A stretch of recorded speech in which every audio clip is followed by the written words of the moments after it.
नकली दवा के कारण होने वाली मौत के प्रकरण की कोई भी बात अभी तक शासन के संज्ञान में नहीं आई है और समय समय पर FSDA विभाग इसको लेकर के छापेमारी करती है, कार्रवाई करती है।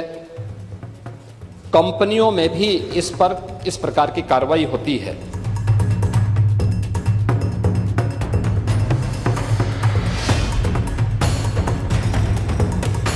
उत्तर प्रदेश की राजनीति में जब भी कानून व्यवस्था पर बहस होती है, मुख्यमंत्री योगी आदित्यनाथ का नाम अपने आप केंद्र में आ जाता है।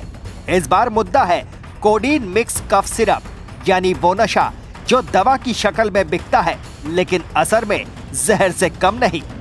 विधानसभा से लेकर सड़कों तक और सोशल मीडिया से लेकर अंतर्राष्ट्रीय रिपोर्टों तक यूपी के इस कफ सिरप नेटवर्क ने सरकार के सामने एक बड़ी चुनौती खड़ी की थी।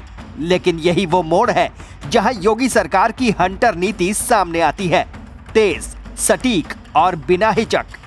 कहानी की शुरुआत बेहद साधारण लगती है।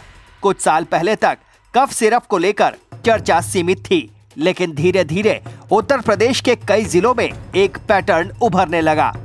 युवाओं में नशे की लत, दवाओं की अवैध बिक्री और सीमावर्ती इलाकों से अंतर्राज्यीय तस्करी। जांच एजेंसियों की रिपोर्ट बताती है कि यह सिर्फ स्वास्थ्य का मसला नहीं रहा, यह संगठित अपराध का एक नया चेहरा बन चुका है। दवा कंपनियों, थोक विक्रेताओं, फर्जी पर्चियों और नकली क्लिनिकों का ऐसा जाल बना जो सीधे सीधे सामाजिक ताने बाने पर हमला कर रहा था। यहीं से योगी सरकार का रुख बदलता है, या यूं कहें साफ होता है। विधानसभा में विपक्ष ने जब इस मुद्दे को सरकार को घेरने के हथियार की तरह इस्तेमाल किया, तब योगी का जवाब सिर्फ शब्दों तक सीमित नहीं रहा। उनके लिए यह राजनीतिक बहस नहीं, बल्कि शासन की साख का सवाल था। कानून का डर अपराधी के मन में होना चाहिए। यह वाक्य सिर्फ नारा नहीं रहा, बल्कि नीति का आधार बना। नकली दवाओं के सेवन से होने वाली मौतों के बारे में, जिसके बारे में उनको उत्तर दिया गया है कि इस प्रकार के कोई भी प्रकरण अभी तक उत्तर प्रदेश सरकार के संज्ञान में नहीं है। दूसरा, समय समय पर इस दिशा में खाद्य सुरक्षा और औषधि प्रशासन विभाग के द्वारा छापेमारी की कार्रवाई भी होती है। उत्तर प्रदेश के अंदर कोडीन कफ सिरप के मामले में जिसको नेता विरोधी दल, मैं तो ये मानता था कि उम्र के चौथे पड़ाव पर व्यक्ति सच बोलने का आदि कम से कम इस उम्र में तो होगा ही, लेकिन इस उम्र में भी इस समाजवादी उनको झूठा बुलवा देते हैं। इस उम्र में तो कम से कम उसे झूठ मत बुलवाओ भाई, सच बोलने के उनको आदी होना चाहिए। और तो चेयर पे बैठ चुके हैं लंबे समय तक, स्पीकर के रूप में उन्होंने इस सदन को आगे बढ़ाया है।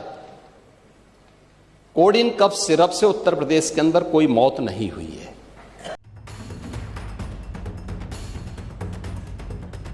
सरकारी आंकड़ों और स्वतंत्र शोध रिपोर्टों को देखें तो एक दिलचस्प बदलाव दिखता है। ड्रग कंट्रोल विभाग, पुलिस और विशेष टास्क फोर्स के बीच समन्वय बढ़ाया गया। जहां पहले छापे बिखरे बिखरे होते थे, अब वे नेटवर्क आधारित होने लगे। यानी सिर्फ दुकान सील नहीं हुई, बल्कि सप्लाई चेन तोड़ी गई। कई जिलों में मेडिकल स्टोरों के लाइसेंस रद्द हुए, थोक गोदाम सील किए गए और डॉक्टरों की संदिग्ध पर्चियों की डिजिटल ट्रैकिंग शुरू हुई। सबसे अहम पहलू ये रहा कि कार्रवाई सिर्फ कागजों में नहीं सिमटी। जिन इलाकों में कफ सिरप की खपत असामान्य रूप से ज्यादा पाई गई, वहां पुलिस ने स्थानीय स्तर पर इंटेलिजेंस नेटवर्क मजबूत किया। नतीजा ये हुआ कि कुछ ही महीनों में बड़ी बड़ी खेपें पकड़ी गई, जिनकी सप्लाई पड़ोसी राज्यों तक फैली थी। कई मामलों में अंतर्राष्ट्रीय तस्करी के संकेत भी मिले, जिससे यह साफ हुआ कि समस्या स्थानीय नहीं बल्कि ग्लोबल ड्रग ट्रेंड से जुड़ी है। यही योगी मॉडल को हंटर कहा जाने लगा। हंटर यानी शिकार पर निकली नीति। नशे के नेटवर्क को ऐसे टारगेट करना कि वो दोबारा खड़ा ना हो सके। ये मॉडल केवल दमनकारी नहीं था, इसके साथ साथ सरकार ने नशा मुक्ति अभियानों को भी गति दी। स्कूल कॉलेजों में जागरूकता, पुनर्वास केंद्रों की संख्या में बढ़ोतरी और पंचायत स्तर तक संदेश कि दवा का दुरुपयोग अपराध है और उसकी कीमत समाज चुकाता है। वैश्विक संदर्भ में देखें तो उत्तर प्रदेश की ये कार्रवाई अकेली नहीं है। संयुक्त राष्ट्र की ड्रग रिपोर्टें बताती हैं कि विकासशील देशों में फार्मास्यूटिकल ड्रग्स का दुरुपयोग तेजी से बढ़ रहा है। भारत जैसे देश में जहां दवा उद्योग मजबूत है, वहां नियमन की चूक सीधे सामाजिक संकट बन जाती है। ऐसे में यूपी की सख्ती को कई विश्लेषक स्टेट लेवल प्रिवेंटिव मॉडल के रूप में देख रहे हैं, जहां कानून व्यवस्था, स्वास्थ्य और सामाजिक सुधार एक साथ चलते हैं। राजनीतिक दृष्टि से भी ये मामला दिलचस्प है। विपक्ष इसे सरकार की विफलता बताने की कोशिश करता रहा, लेकिन योगी सरकार ने इसे अवसर में बदला, ये दिखाने का कि समस्या पहचानने के बाद कार्रवाई कितनी तेज और निर्णायक हो सकती है। यही वजह है कि विधानसभा में तीखी बहस के बावजूद बाहर की जमीन पर सरकार का संदेश साफ गया, नशे पर कोई समझौता नहीं। दूसरा, इस मामले में एनडीपीएस के अंतर्गत कार्रवाई होगी। ये उत्तर प्रदेश सरकार इस मामले को कोर्ट में जीती है, उत्तर प्रदेश ने इस मामले को लड़ा है। तीसरा, उत्तर प्रदेश में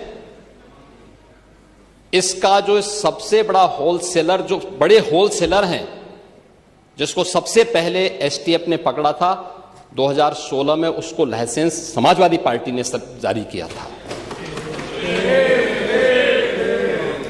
जो फोटो रिलीज हो रही है, देश के अंदर दो नमूने हैं, एक दिल्ली में और एक लखनऊ में बैठते हैं। जब देश में कोई चर्चा होती है तो तुरंत वह देश छोड़ करके भाग जाते हैं, और मुझे लगता है कि यही आपके बबुआ के साथ भी हो रहा होगा। आज स्थिति यह है कि कफ सिरप का मुद्दा सिर्फ वायरल खबर नहीं रहा, ये यूपी की प्रशासनिक संकल्प का प्रतीक बन चुका है। जिन युवाओं को ये नशा चुपचाप निगल रहा था, उनके लिए ये चेतावनी है, और जिन नेटवर्कों ने इसे कमाई का जरिया बनाया, उनके लिए सीधा संदेश, अब बचने की गुंजाइश नहीं। ये सिर्फ एक सरकार की कार्रवाई नहीं, बल्कि उस सोच की लड़ाई है जो कहती है कि अगर समस्या ग्लोबल है तो जवाब भी उतना ही मजबूत और निर्णायक होना चाहिए।